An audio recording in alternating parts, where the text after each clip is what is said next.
Hello friends, welcome back to my channel. মই আজি আপোনালোকলে authentic অসমীয়া dish এটা লৈছো যোনটো হৈছে ভুলৰ সৈতে মাছৰ জোল যোনটো আপোনালোকে খাই খুবেই ভাল পাব আৰু মই ইজিকে বনাবলৈ ট্ৰাই কৰিছো আহকচোন কেনেকৈ বনাই চাওঁ আজিৰ ইনগ্ৰেডিয়েন্টছ খিনি হৈছে 4টা ভুল নহৰু আদা জলকীয়া 2টা পিয়াজ এখন তেজপাত আৰু 3টা আলু মই নহৰু আদা জলকীয়াৰ এটা পেষ্ট বনাই লম এতিয়া মই ভুলকেটাৰ ভালদৰে বাকলি গুছাই লম এই ভুলকেটা জহা ভুল হয় জহা ভুল বুলি আপুনি কাটিলে গম পাব কাৰণ ইমানে ধুনিয়া জহা চাউলৰ নিচিনা গোন্ধাই ভুলকেটা আপোনাৰ গোন্ধটোতে খাও খাও লাগিব মই এনেদৰে দীঘল দীঘলকে কাটি লৈছো ভুলখিনি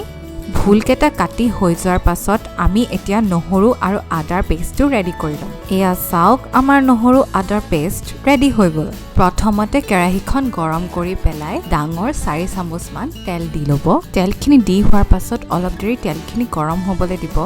তাৰ পাছত এপিস এপিসকে মাছখিনি ফ্ৰাই কৰিব এনেদৰে মই 7 পিস মাছ ফ্ৰাই কৰিম এটো লাঞ্চ টাইম হয় হেকাৰণে মই গোটেই ফ্যামিলিটোৰ কাৰণে তৰকাৰীটো বনাই দিছো আৰু মাছৰ পিসকেটা ভালদৰে ফ্ৰাই কৰিব দেখিছেনে কি সুন্দৰ কালাৰ হৈছে এতিয়া মই সাৱধানেৰে মাছৰ পিসকেটা উলিয়াই লম প্লেট এখনত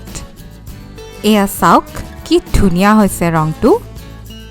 গোটেই মাছখিনি ভাজি হৈ যোৱাৰ পাছত মই আলুখিনিও একেখিনি তেলতে মই ফ্ৰাই কৰি লম আলুখিনি অলপ ফ্ৰাই কৰিলে হ'ব বেছি সিজি যোৱাকে ফ্ৰাই কৰিব নালাগে তৰকাৰী বা আঞ্জাত আলুখিনি দিয়াৰ আগত মই এনেদৰে ফ্ৰাই কৰি লওঁ কাৰণ আলুখিনিয়ে নহলে গোটেই ফ্লেভাৰটো আঞ্জাৰ টানি লয় আলুখিনি ভজা আমাৰ হৈ গ'ল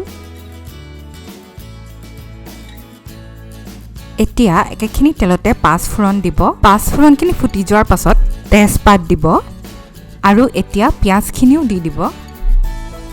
এতিয়া শুকান জলকীয়া আৰু কেঁচা জলকীয়া কেটা একেলগে দি দিব আৰু ভালদৰে হেতাখনেৰে লৰাব গেছৰ ফ্লেমটো মিডিয়ামত ৰাখিব এতিয়া কাশ্মীৰী লাল মিৰ্চ পাউডাৰ 1 চামুচ দিব জিৰা গুৰি 1 চামুচ দিব ধনিয়া গুৰিও 1 চামুচ দিব হালধি গুৰিও 1 চামুচ দিব এতিয়া জালুকৰ গুৰি আধা চামুচ দিব এতিয়া নিমখ 1 চামুচ দিব আৰু ভালদৰে মছলাখিনি তাৰ পাছত লৰাই দিব এতিয়া মছলাখিনিৰ লগত আদা নহৰু পেষ্টটো দি দিব এতিয়া আদা নহৰু পেষ্টটো ভালদৰে মছলাখিনিৰ লগত মিক্স কৰিব এনেদৰে এতিয়া কাটি থৈ দিয়া ভুলখিনি দি দিব মছলাখিনিৰ লগত এতিয়া হাতাখনেৰে লৰাই লৰাই ভালদৰে গোটেইখিনি মছলা আৰু ভুল মিক্স কৰিব একেলগত দেখিছেনে কিমান সুন্দৰ হৈছে কালাৰটো মিক্স হৈ যোৱাৰ পাছত ভুলখিনিৰ লগত মছলাখিনি এতিয়া সবজিখিনিত আমি ঢাকনখন লগাই দিম 10 মিনিটৰ কাৰণে দেখিছেনে ভুলখিনিৰ পৰা লাহে লাহে পানী ওলাবলৈ ধৰিছে গেছৰ ফ্লেমটো মিডিয়ামতে থব আৰু লাহে লাহে লৰাব লৰাই পেলাই যেতিয়া দেখিব যে ভুলখিনি সিজি গৈছে তেতিয়া আপুনি ভাজি থোৱা আলুখিনি দি দিব আলুখিনি দি দিয়াৰ পাছত 5 মিনিট মান আকৌ ঢাকি থব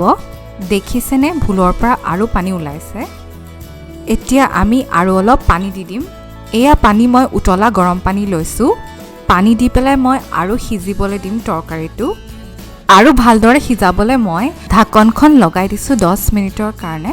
এয়া চাওক আমাৰ তৰকাৰী হৈয়ে গৈছে ভালদৰে উতলিবলৈ ধৰিছে মই এপিস এপিসকে মাছখিনি দি দিছো তৰকাৰীটো যে কি সুন্দৰ গোন্ধাইছে একদম জহা ভুলৰ গোন্ধ একদম জহা চাউল গোন্ধাইছে খায়ে ভাল লাগি যাব